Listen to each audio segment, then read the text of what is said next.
It was only a 4-game regular season for USC in 2020. I'm sure Trojan fans happy now to be back to a normal season and have a full schedule. They played the 4 conference games, the 4 regular season games, then of course losing to Oregon in the Pac-12 championship. But let's look at this 2021 schedule here.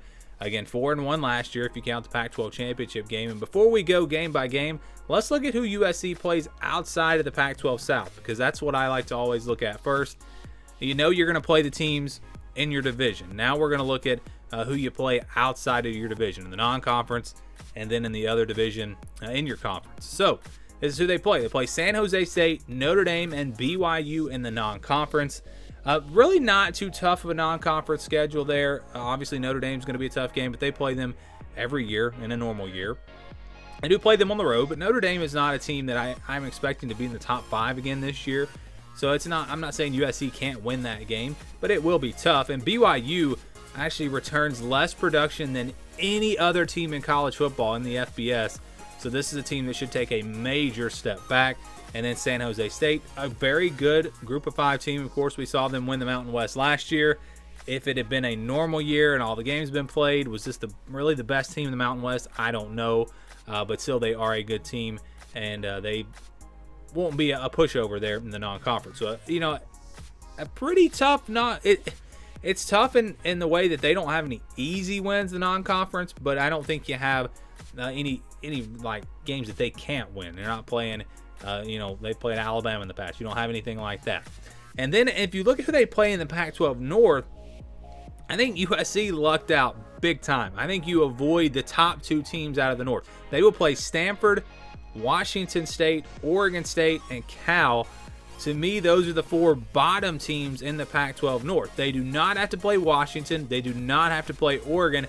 It does not get any better than that. You just don't get a better draw. That is as good as it gets for USC. And so when you look at that, you got to really like their chances in the Pac-12 South, and you have to really just look at the schedule and say, USC has a chance to really do something. If they're a really good team this year, their schedule is going to give them a chance. Now, that's the good news, an easier schedule. But on the flip side, if they're in that playoff conversation, will they be ranked high enough because of their strength of schedule? Remember last year, they were staying undefeated but not getting anywhere near the top 10. So let's go through the entire schedule now. They open up with San Jose State there on September the 4th.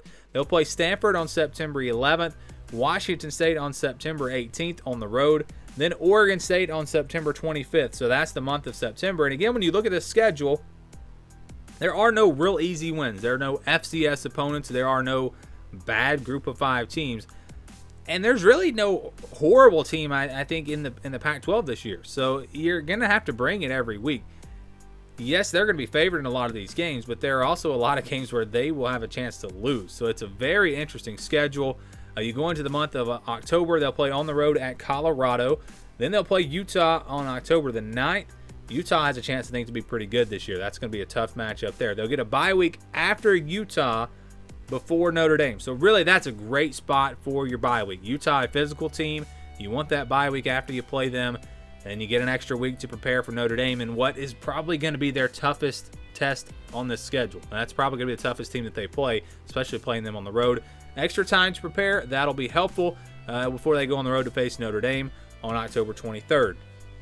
Then on October 30th, they will play Arizona at home. And then they'll play the other Arizona school. November 6th, they'll go on the road to play Arizona State. Another key game in the Pac-12 South, a game that could determine the South. I think right now when I look at it, and again, it's very early, I'm looking at USC, Utah, and Arizona State. Those are the 3 teams that I've got my eye on. Then you got Cal on November 13th. They'll play them on the road. UCLA November 20th at home, and then BYU to close things out November 27th also at home. And like I said, BYU not going to be the same team that they were last year, probably not even close to that. So again, overall schedule, not too bad. It's a tricky schedule, and it seems like this is the case with USC a lot of times, or pretty much every year. They don't always have the toughest schedule. They play in the Pac-12. They're not going to play a bunch of top 10 teams, but they don't have the easy win. You don't have 6 or 7 easy wins on the schedule either. So it's tough because there are just so many games that you can potentially lose, And I think that's really what a lot of times is the reason why USC winds up losing a few games. They lose games that they really should probably win, or games that they absolutely had a chance to win. Those close games, those games against quality teams but not great teams, those games are going to determine USC's success in 2021. Another thing that jumps out to me is that they don't play any Thursday or Friday games. Seems like USC usually has at least one weeknight game. Not this year, unless I'm missing something. Maybe the Pac-12 is going to adjust some weeknight games later on. I haven't heard that, but as of right now, every game on the schedule for USC is on a Saturday. So that's interesting. Not really a big deal, but it's just interesting. So again, the schedule for USC is not brutal, but they're going to have to bring it week in and week out, and the schedule will still be, fairly tough for the Trojans in 2021. But the good news is it's as good as it gets with their draw out of the Pac-12 North, avoiding Oregon and Washington. That is really going to lighten the schedule up for USC.